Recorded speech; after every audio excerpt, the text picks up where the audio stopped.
Hello everyone, कैसे हैं आप लोग। आई होप आप सब अच्छे होंगे। कॉलेज रिव्यू के हमारे नेक्स्ट वीडियो में आपका स्वागत है। आज हम लोग देखने वाले हैं चाणक्य नेशनल लॉ यूनिवर्सिटी की सारी चीजें, ठीक है, जो पटना में है। क्या क्या देखने वाले हम लोग, प्लेसमेंट के बारे में, fix structure, eligibility, course offer, कौन कौन सा कोर्स ऑफर होती है, हॉस्टल्स के बारे में, फैसिलिटीज, प्रोज एंड कॉन्स। यहाँ इस यूनिवर्सिटी के प्रोज एंड कॉन्स बात करने के लिए बहुत ज़्यादा है, और इसके कॉन्स जो हैं जो आगे मैं बताऊंगा, ठीक है इसमें कुछ सारे इंटर्नशिप, इसमें भी कुछ कॉन्स आते हैं। यहाँ पे फैकल्टी की कुछ कमी बेस बताऊंगा क्या क्या है, ठीक है, ये भी इम्पोर्टेंट है इस यूनिवर्सिटी के बारे में। अपनी ओपिनियन भी बताऊंगा मैं।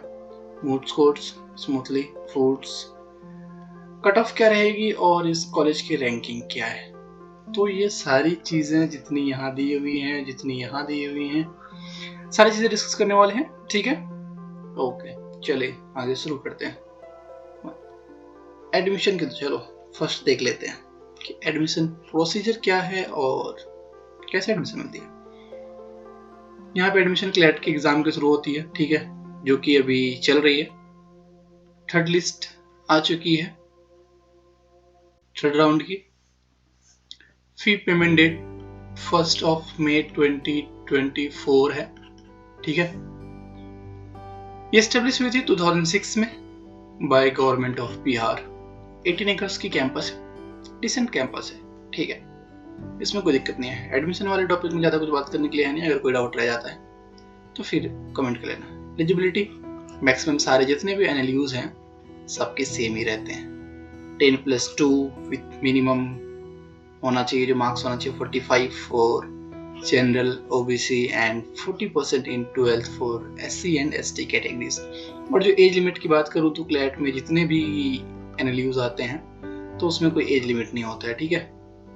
और सारे एनएलयूज के लिए एग्जाम क्लैट ही होती है एक्सेप्ट दिल्ली, और दिल्ली है, ठीक है। एलिजिबिलिटी में सारे ऑल क्लियर। आगे बढ़ते हैं। फीस स्ट्रक्चर, जो स्लाइड है जहाँ पे भी है देख लेना। मैंने जो भी पिक्चर्स वगैरह मैंने डाली हैं सारे कॉलेज के डाले हैं। यहाँ पे मैंने फैजान मुस्तफ़ा जो नालसार के वाइस चांसलर थे, इसका यहाँ पे फोटोज डाला मैंने, रीजन आगे बताऊंगा, ठीक है।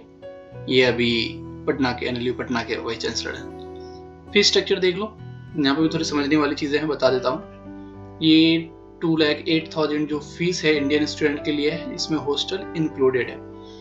एनएलयू पटना में जो है आपके पास हॉस्टल लेने का ऑप्शन है। आप चाहो तो ले भी सकते हो, चाहो तो ना भी ले सकते हो। जैसे कि एनएलयू बेंगलोर जो है, वहाँ कुछ जगह बहुत सारे एनएलयू है जहाँ ऑप्शनल नहीं है, कंपलसरी है, आपको लेना ही लेना है।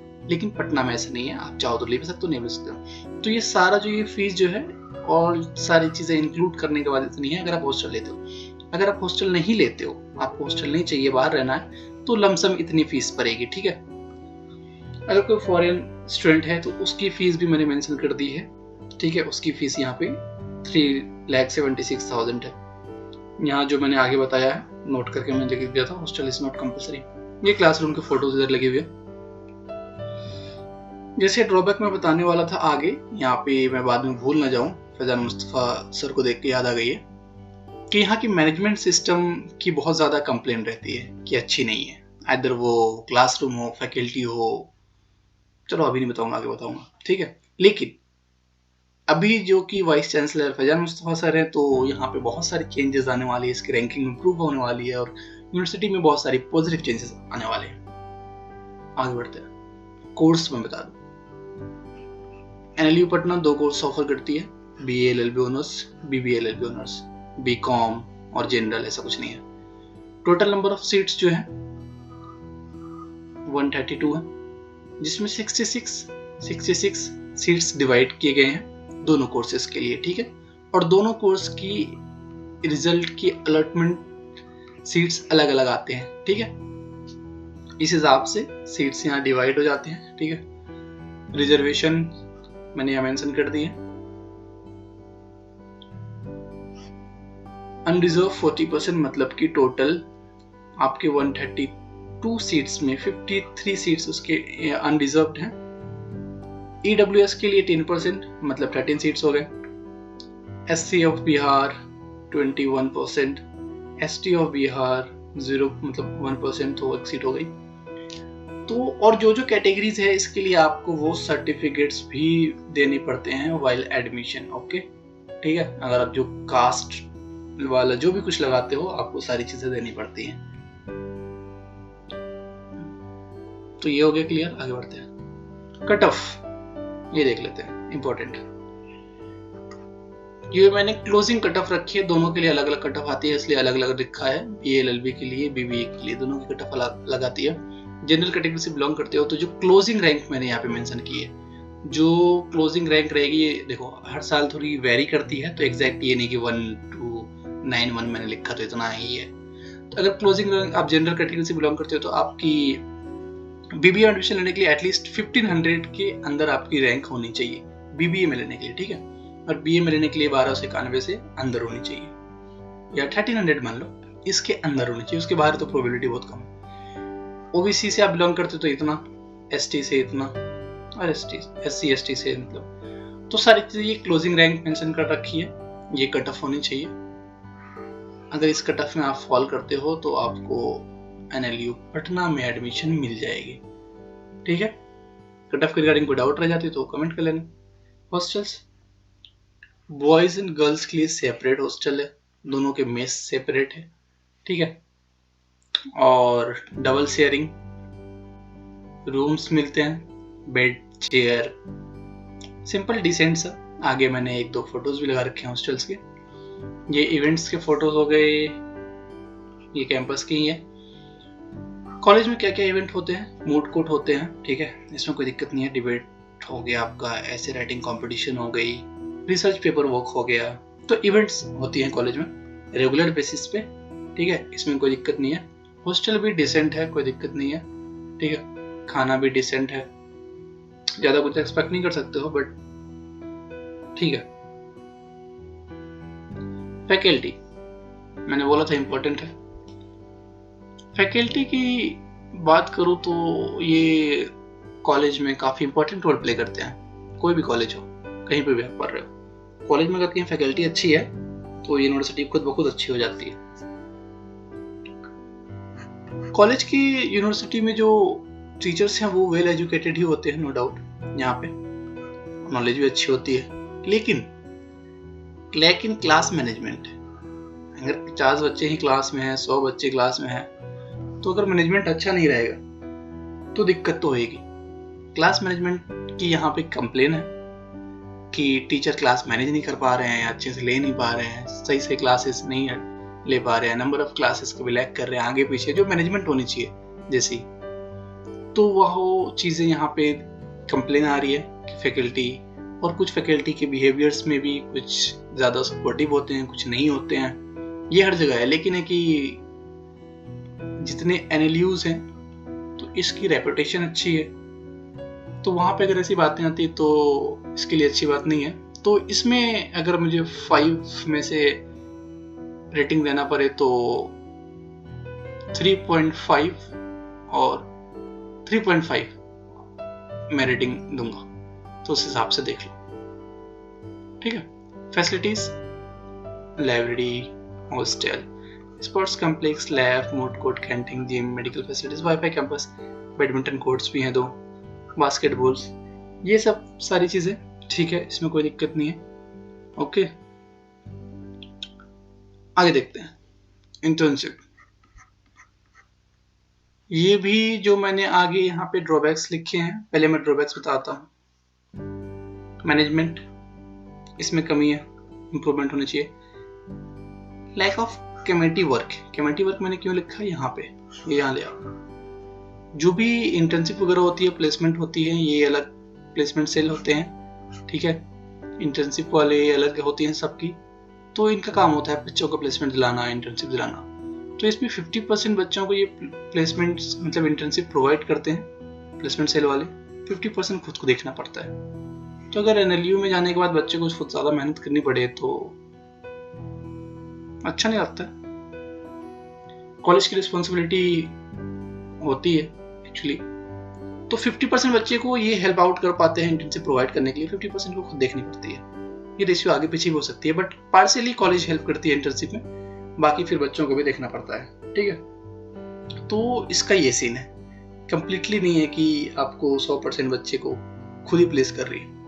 प्लेसमेंट में भी यहाँ का सीन थोड़ा सा अलग है। जैसे यहाँ मैंने लिखा है CNLU is famous for stellar record in the judicial examination। यहाँ से काफ़ी बच्चे जुडिशरी के लिए क्वालिफाई करते हैं, और रीज़न है कि बच्चे प्लेसमेंट के लिए ऑप्ट भी नहीं करते हैं, और जो लोग करते हैं तो ज़्यादा कंपनीज नहीं आती हैं यहाँ पे प्लेसमेंट के लिए, तो कुछ ही कंपनीज आती हैं, तो ज़्यादा बच्चों को प्लेसमेंट मिल भी नहीं पाता है। तो इसलिए मैंने लिखा है डिसेंट प्लेसमेंट।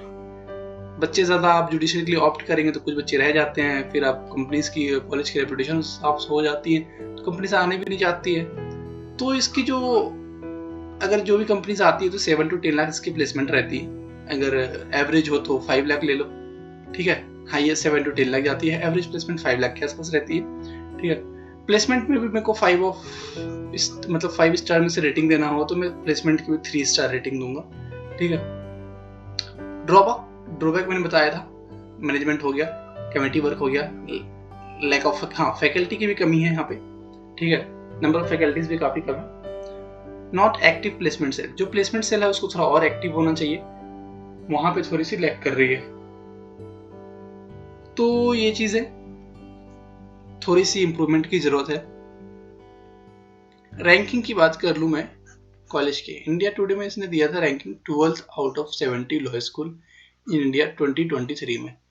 फिर इंडिया टुडे की रैंकिंग है 15th among 61 college in 2022, 15th इन 2021 की है, first in Bihar law stream में। ठीक है, IIRF नाम से भी 36 दिया था out of 39 college in 2023, 34 out of 36 India 2022। ठीक है, ये इसकी रैंकिंग है। NIRF रैंकिंग में ये कॉलेज नहीं आती है, हाँ शायद, इसका कंफर्म नहीं है, मैंने काफी देखा था, नहीं आती है शायद NIRF रैंकिंग में कॉलेज। तो ये सारी चीजें हो गई इसके बारे में। अगर कुछ रह गई, ये देखो, ये हॉस्टल मैंने यहाँ पे हॉस्टल की पिक लगाई है, तो इस तरह का हॉस्टल आपको मिल जाएगा। ठीक है, इवेंट वगैरह, ये आपकी यहाँ लाइब्रेरी हो जाएगी। ओके, हाँ, फैजान मुस्तफा सर ये पहले नालसार के ये थे वाइस चांसलर, अभी यहाँ के हैं, तो काफी चीजें इंप्रूव होने वाली है। ओपिनियन की बात करूं मैं यहाँ पे, अगर जिन बच्चों को एडमिशन मिल रही है तो उसके लिए तो भाई कॉलेज तो something is better than nothing, ऐसा भी नहीं है, कॉलेज अच्छी है, बस कुछ चीज लैक कर रही है। अगर तुम सारी पूरे टाइम एक्टिव रहते हो तो तुम्हें यहाँ कोई दिक्कत नहीं आने वाली है। ठीक है, कोई टीचर हेल्प आउट करने में ज्यादा दिक्कत कर रहा है तो 2 बार अप्रोच करोगे तो थर्ड टाइम कोई भी टीचर मना नहीं करेगा। ठीक है, टीचर तो टीचर ही होता है। तो ओपिनियन है कि भाई ले लो, ठीक है, उसमें कोई दिक्कत नहीं है। अगर कोई जाने के बाद तो हो जाती है NLU बात, और the second most important thing कि कॉलेज NLU है, नेशनल लॉ यूनिवर्सिटी की टैग भी इम्पोर्टेंट है, और पटना है, सही है, उतनी में कोई दिक्कत नहीं है। छोटी मोटी दिक्कतें हैं जो ड्रॉबैक्स हैं वो तो सही हो जानी है, इंप्रूवमेंट होनी है तो वो हो जाएगी। तो एडमिशन आंख बंद करके लो, मूड कोड वगैरह सारी चीज़ें सही है, रैंकिंग वगैरह सारी फैकल्टी वगैरह थोड़ा खुद मेहनत करना पड़ेगा। तो राउंड ऑफ ठीक है यार, बढ़िया है। ठीक है, एडमिशन लेने के लिए ज़्यादा सोचने की जरूरत नहीं है, अगर मिल रही है ले लो, फीस है 10 टोटल 10 लाख रुपये फीस पड़ जाएगी आपको। ठीक है, कॉलेज की। तो ओवरऑल सब मुझे बढ़िया लगा। इंटर्नशिप और प्लेसमेंट में थोड़ी सी कमी है और उसमें सुधार होने की जरूरत है, बाकी कॉलेज बढ़िया है। ठीक है यार, अगर कोई दिक्कत है तो कमेंट करके पूछ लेना।